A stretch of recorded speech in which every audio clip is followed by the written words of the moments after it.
Thank you very much, Mr. President. Ladies and gentlemen, good evening. Assalamu alaikum. Lovely to see you all here tonight. Begin by saying, as a Muslim, as a representative of Islam, I would consider myself an ambassador for Islam, a believer in Islam, a follower of Islam and its prophet.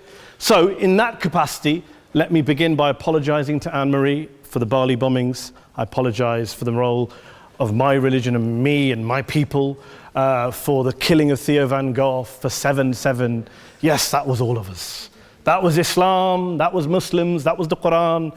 I mean, astonishing claims to make in the very first speech tonight, on a day like today, where the Conservative Prime Minister of the United Kingdom is having to come out and point out that these kind of views are anathema. And I believe you're trying to stand for the Labour Party to become an MP in Brighton.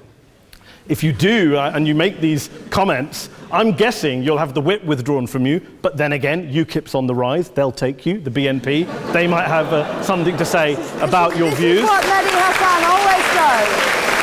By the way, just on a factual point, since we heard a lot about the second speaker, about how backward we Muslims all are, on a factual point, you said that Islam was born in Saudi Arabia. Islam was born in 610 AD. Saudi Arabia was born in 1932 AD. So you were only 1,322 years off. Not bad? Not bad start there. Talking of maths, by the way, a man named Al-Khawarizmi was one of the greatest mathematicians of all time, a Muslim, worked in the golden age of Islam.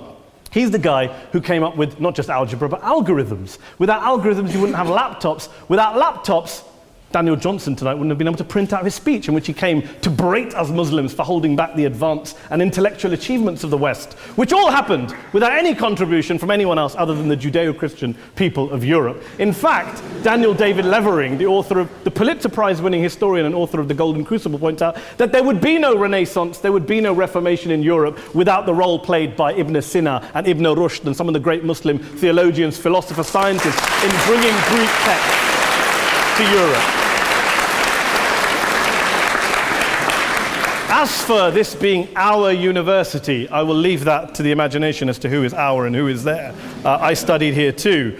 An astonishing set of speeches so far making this case tonight. A mixture of just cherry-picked quotes, facts and figures, self-serving, selective, a farrago of distortions, misrepresentations, misinterpretations, misquotations. Daniel talked about my article in the New Statesman, which got me a lot of flack, where I talked about the anti-Semitism that is prevalent in some parts of the Muslim community, which indeed it is. Of course, I didn't say in that piece that it was caused by the religion of Islam. In fact, modern anti-Semitism in the Middle East was imported from, finish the sentence, Judeo-Christian Europe, where I believe some certainly bad things happened to the Jewish people. In fact, Tom Friedman, Jewish-American columnist in the New York Times, told me in this very chamber last week that he believed, had Muslims been running Europe in the 1940s, 6 million extra Jews would still be alive today. So I'm not going to take lessons in anti-Semitism from someone who's here to defend the Judeo-Christian values of a continent that murdered 6 million Jews. Moving swiftly on. Yes. Absolutely. Well, I'm about to make that point. No, I'm about to make that point. You're right. I agree with you 110%. That is my point. I don't think Europe is evil or bad. I'm a very proud European. I don't want to judge Europe on that basis, but if we're going to play this gutter game where we pull out the Bali bombing and we pull out examples of anti-Semitism in the Islamic community, then of course I'm going to come back and say, well, hold on. I mean, look, let's be very clear. Daniel here was a last-minute replacement for Douglas Murray, who had to pull out. And Douglas and I have a well-documented differences, but to be fair to Douglas, as to be fair to Anne-Marie and to Peter, atheists. Atheists see all religions as evil, violent, threatening. What the problem I have with Daniel's speech is that Daniel comes here to write this robust defense of Christianity, forgetting that his fellow Christians, people who said they were acting in the name of Jesus, gave us the Crusades, the Spanish Inquisition, the anti-Jewish pogroms, European colonialism in Africa and Asia, the Lord's Resistance Army in Uganda, not to mention countless arson and bomb attacks on abortion clinics in the United States of America to this very day. I would like a little bit of humility from Daniel first before he begins lecturing other communities and other faiths on violence, terror, and intolerance. But I would say this, to address the gentleman's very valid point here, I'm not going to play that game. I don't actually believe that Christianity is a religion of violence and hate because of what the LRA does in Uganda, or what Crusaders did to Jews and Muslims in Jerusalem when they took back the city in the 12th or 13th or whatever century it was. I believe that Christianity, like Islam, like pretty much every mainstream religion, is based on love and compassion and faith. I do follow a religion in which 113 out of the 114 chapters of the Quran begins by introducing the God of Islam as a God of mercy and compassion. I would not have it any other way. I don't follow a religion which introduces my God to me as a God of war, as some kind of Greek God of wrath, as a God of hate and injustice. Not at all. As Adam pointed out, you go through the Quran and you see the mercy and the love and the justice. And yes, you have verses that refer to warfare and violence. Of course it does. This is not a motion about pacifism. I'm not here to argue that Islam is a pacifistic faith. It is not. Islam allows military action, violence in certain limited contexts. And yes, a minority of Muslims do take it out of that context. But is it religious? We talked about Woolwich. Daniel and Anne-Marie have suggested that it's definitely religion that's behind all of this. Well, actually, what I find so amusing tonight is we're having a debate about Islam, and the opposition tonight have come forward. We have a graduate in law, a graduate in modern history, a graduate in chemistry, and you know, I admire all of their intellects and their abilities, but we don't have anyone who's actually an expert on Islam, a scholar of Islam, a historian of Islam, a speaker of Arabic, even a terrorism expert or a security expert or a pollster, let alone to talk about what Muslims believe or think. Instead, we have people coming here, putting forward these views, putting forward these sweeping opinions. Listen to Professor Robert Pape of the University of Chicago, one of America's leading terrorism experts, who, unlike our esteemed opposition tonight, studied every single case of suicide terrorism between 1980 and 2005, 315 cases in total. And he concluded, and I quote, "There is little connection between suicide terrorism and Islamic fundamentalism or any of the world's religions. Rather, what nearly all suicide terrorist attacks have in common is a specific secular and strategic goal to compel modern democracies to withdraw military forces from territory that the terrorists consider to be their homeland." And the irony is, when we talk about terrorism, the irony is that the opposition and the Muslim terrorists, the Al-Qaeda types, actually have one thing in common, because they both believe that Islam is a warlike, violent religion. They both agree on that. They have everything in common. Osama bin Laden would be nodding along to everything he's heard tonight from the opposition side. He agrees with them. The problem is that mainstream Muslims don't. The majority of Muslims around the world don't.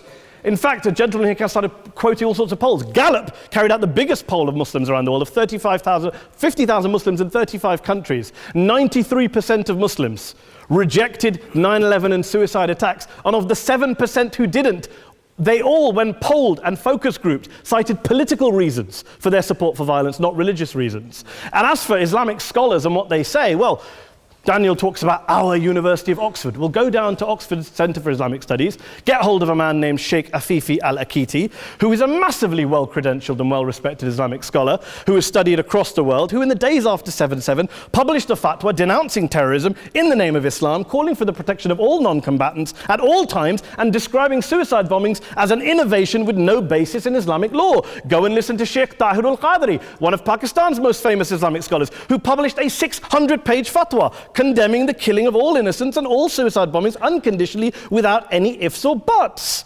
There's nothing new here. This is mainstream Islam, mainstream scholarship, which has said this for years. You don't go out and kill people willy-nilly in the high street or anywhere else, on a bus or a mall, based on verses of the Quran that you cherry-pick without any context, any understanding, any interpretation, or any commentary. Point of information. Please. What about stoning women, for example, in such life? Well, It doesn't happen, apparently. I didn't say it doesn't happen at all. I never said it didn't happen. I don't blame Islam. Yes, it's a very good point. And a lot of us are campaigning against that. And we're campaigning against it in the name of Islam. We're campaigning against it in the name of various interpretations of Islam. Anne-Marie comes and scares us with her talk of Sharia law. I would like to see the book of Sharia law. It doesn't exist. People argue over what Sharia law is.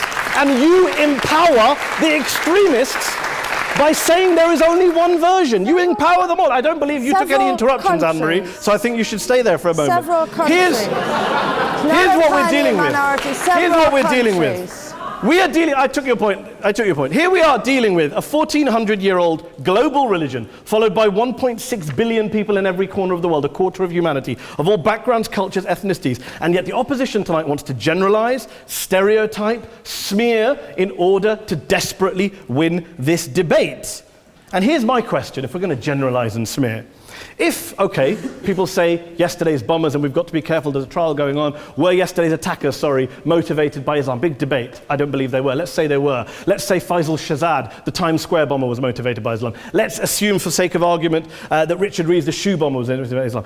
If Islam is responsible for these killings, if Islam is what is motivating these people, and Islam is therefore not a religion of peace, a religion of war, then ask yourself this question: why aren't the rest of us doing it? Why is it such a tiny minority of Muslims are interpreting their religion in the way that the opposition claim they are? Let's assume there are 16,000 suicide bombers in the world. There aren't. Let's assume there are for the sake of argument.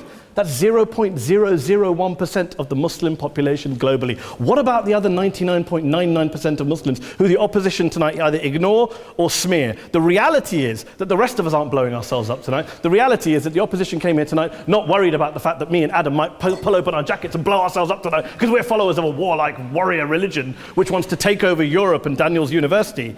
The issue is this. The issue is this. Unless the opposition can tell us tonight, and Peter Atkins is here, one of our great atheist intellectuals, can tell us tonight, can answer this question tonight: why don't the vast majority of Muslims around the world behave as violently and aggressively as a tiny minority of politically motivated extremists? Then they might as well give up and stop pretending they have anything relevant to say about Islam or Muslims as a whole. Ladies and gentlemen, let me just say this to you. Think about what the opposite of this motion is. If you vote no tonight, think about what you're saying the opposite of this motion is. That Islam isn't a religion of peace, it's a religion of war, of violence, of terror, of aggression. That the people who follow Islam, me, my wife, my retired parents, my 6-year-old child, that 1.8 million of your fellow British residents and citizens, that 1.6 billion people across the world, your fellow human beings, are all followers, promoters, believers in a religion of violence. Do you really think that? Do you really believe that to be the case? They say that in the Oxford Union, the most famous debate was in 1933 when Adolf Hitler looked out for the result of the king who do want you to hear the peaceful message of the Quran as they believe it to be taught to the majority of Muslims, the Islam of peace and compassion and mercy, the Islam of the Quran, not of Al-Qaeda. Ladies and gentlemen, I beg to propose this motion to the House. I urge you to vote yes tonight. Thank you very much for your time.